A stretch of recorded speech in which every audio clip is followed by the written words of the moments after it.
انہوں نے ملائکہ کو اللہ کی بیٹیاں قرار دیا اور کہا اللہ نے بیٹیاں تو اپنے لیے رکھ لی، بیٹے ہمارے لیے چھوڑ دیے۔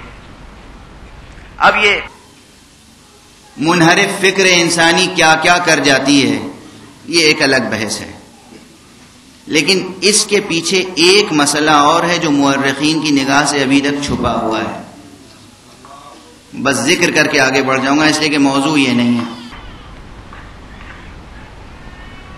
آپ یہ تو سمجھتے ہیں کہ اللہ نے ہدایت کے لیے 1,24,000 پیغمبر بھیجے، اور یہ بھی سمجھتے ہیں کہ یہ 1,24,000 پیغمبر سب کے سب مرد تھے، تو کیا اللہ کی عدالت کے خلاف نہیں ہے یہ بات کہ عورتوں کے لیے کوئی ہادی نہ بھیجا اس نے؟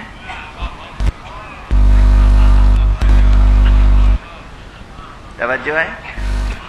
عورتوں کے لیے ہدایت کا سلسلہ رہا یا نہیں رہا؟ رہا۔ صنمیات کی تاریخ کا ایک اہم راز یہ بھی ہے کہ صنم وجود میں کیسے آئے، بت کیسے وجود میں آئے۔ کئی میں سے یہ ہے کہ گزشتہ انبیاء کے مجسمے بنا لیتے تھے احتراماً، بعد میں وہ پرستش کے لیے استعمال ہونے لگے۔ جیسے ہمارے یہاں اب اس ملک میں تو ظاہر ہے کہ مسلمانوں کا ملک ہے، یہاں مجسمے نہیں بنتے ہوں گے، یہاں ایسے بت بنتے ہیں جو پتھر کے نہیں ہوتے ہیں، مگر بنتے ہیں، یہ تو خبر ہمیں ہے، ہم خبر رکھتے ہیں، بت تو بنتے ہیں مگر پتھر کے نہیں بنتے۔ ہمارے ملک میں ابھی وہ بیکورڈ ہے تو پتھر ہی کا بت بنائے جا رہے ہیں وہ لوگ، اور شاعروں کا بھی بت بنا لیتے ہیں، بنا ہوا ہے۔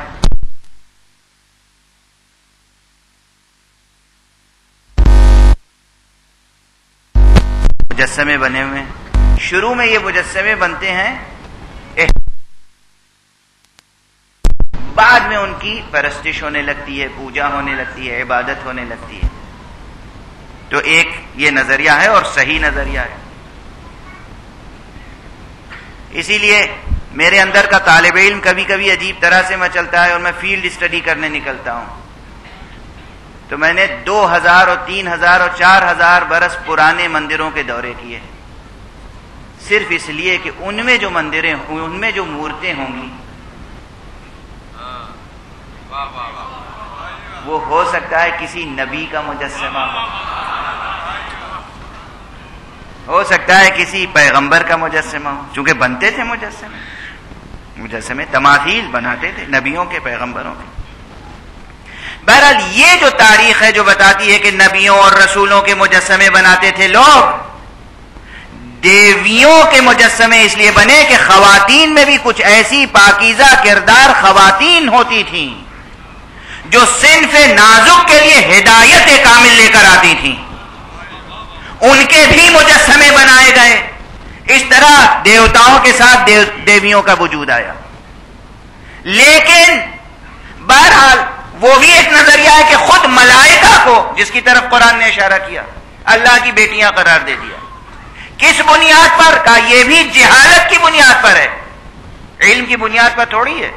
آگے بڑھی بات، کہا وَمَا لَهُمْ بِهِ مِنْ عِلْمٍ، ان کو اس چیز کا کوئی علم نہیں ہے۔ یعنی دو چیزوں کا سبب ایک ہے، ایک تو یہ آخرت پہ ایمان نہیں رکھتے، دوسرے یہ ملائکہ کو عورتوں کا نام دیتے ہیں، اور ان دونوں کا سبب کیا ہے کہ ان کے پاس علم نہیں ہے۔ وَمَا لَهُمْ بِهِ مِنْ علم۔ آیت اور آگے بڑھی، آیت نے کیا کہا؟ وَإِن يَتَّبِعُونَ إِلَّا الظَّنَّ، یہ تو صرف ظن و گمان کی پیروی کرتے ہیں، اپنے خیالات کی، اپنے اوہام کی پیروی کرتے ہیں۔ وَإِنَّ الظَّنَّ لَا يُغْنِي مِنَ الْحَقِّ شَيْئًا، اور یہ ظن و گمان حق و حقیقت سے انسان کو مستغنی نہیں کر سکتا، نہیں کرتا۔ بات اس سے بھی آگے بڑھائی قرآن مجید نے، اور پھر کہا کہ فَأَعْرِضْ عَمَّنْ تَوَلَّىٰ عَنْ ذِكْرِنَا، اے رسول ہمارے ذکر سے جو روح گردانی کرے، منہ موڑ لے، آپ اس کی طرف سے منہ موڑ لیں۔ اللہ اکبر، اللہ اکبر، پناہ بخدا، پناہ بخدا۔ اللہ رب العالمین وہ اپنے اس پیغمبر سے کہہ رہا ہے جسے رحمت للعالمین بنایا، کہ جو ہمارے ذکر سے، ہماری یاد سے یا ہمارے پیغام سے، ہمارے اس کلام قرآن سے رخ موڑ لے، نظر موڑ لے، اس کی طرف سے آپ نظر موڑ لیں۔ کسی بڑی سزا کا اعلان یہاں نہیں ہے، یہ نہیں کہا انہیں قتل کر دیں، یہ نہیں کہا ان کے گھروں میں آگ لگا دیں، یہ نہیں کہا کہ انہیں نابود کر دیں، بس اتنا کہا ان کی طرف سے رخ موڑ لیں۔ محمد کا رخ موڑ دینا نابود کرنے کے لیے کافی ہے۔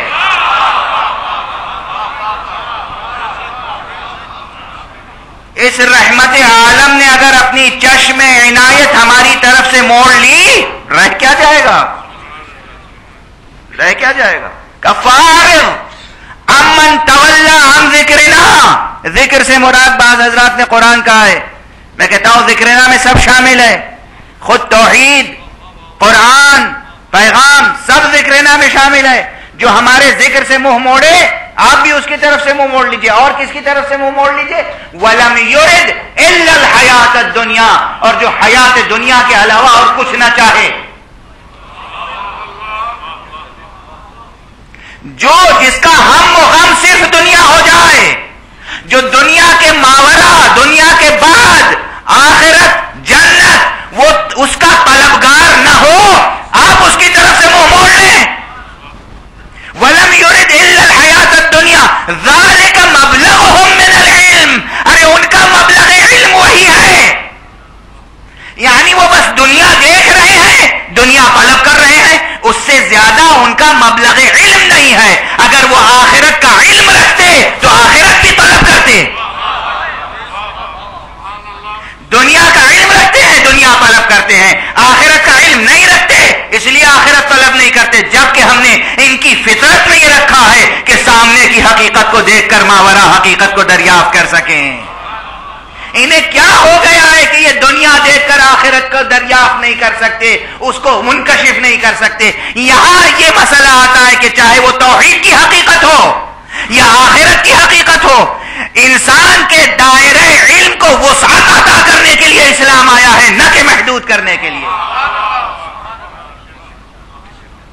مخلوق کو دیکھ کر خالق تک ذہن جانا، حاضر کو دیکھ کر غائب تک ذہن جانا، یہ انسانی ذہن کی خصوصیت ہے۔ مخلوق کو دیکھا تو خالق کی فکر ہوگی۔ اب یہ جملہ تو ظاہر ہے کہ اس طرح کے جملے مکرر کہنا ہی پڑتے ہیں۔ مخلوق کو دیکھ کر خالق کیسے یاد نہیں آئے گا؟ آپ کہیں گزر رہے ہوں، 80 برس کا بوڑھا نظر آئے یا 40 برس کا جوان، تو آپ اس سے کبھی نہیں پوچھیں گے آپ کے بابا کہاں ہیں، آپ یہاں اکیلے کیوں ہیں؟ مگر 2 برس کا بچہ نظر آ جائے تو اگر آپ کی انسانیت بیدار ہے تو فوراً ٹھہر جائیں گے۔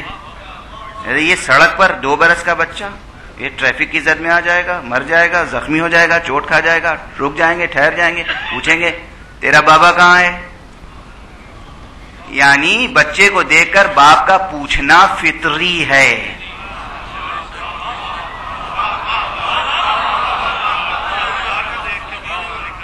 مخلوق کو دیکھ کر خالق کا سراغ لگانا فطری ہے۔ جب ہم مخلوق کو دیکھیں تو ہمیں خالق کی فکر ہونی چاہیے۔ جس طرح مخلوق کو دیکھ کر خالق تک ذہن جاتا ہے، خالق نظر نہیں آ رہا ہے مگر ذہن جا رہا ہے، اسی طرح دنیا کو دیکھ کر آخرت تک ذہن جانا، آخرت نظر نہیں آ رہی ہے اس وقت ان آنکھوں سے مگر ذہن کا جانا فطری ہے۔ تو یہ ذہن کا جانا دائرہ علم کی وسعت ہے، وہاں تک ذہن کا نہ جانا ذہن انسانی کا قصور ہے، تقصیر ہے۔ اسلام آیا ہے کہ انسان کو اس تقصیر سے اوپر اٹھائے، اس لیے جس کے اندر جتنا علم بڑھتا چلا جائے گا، توجہ رہے، جتنا علم بڑھے گا اتنا ہی توحید کے متعلق بھی عقیدہ اس کا مستحکم ہوتا چلا جائے گا، اور آخرت کے متعلق بھی ایمان بڑھتا چلا جائے گا، اور جیسے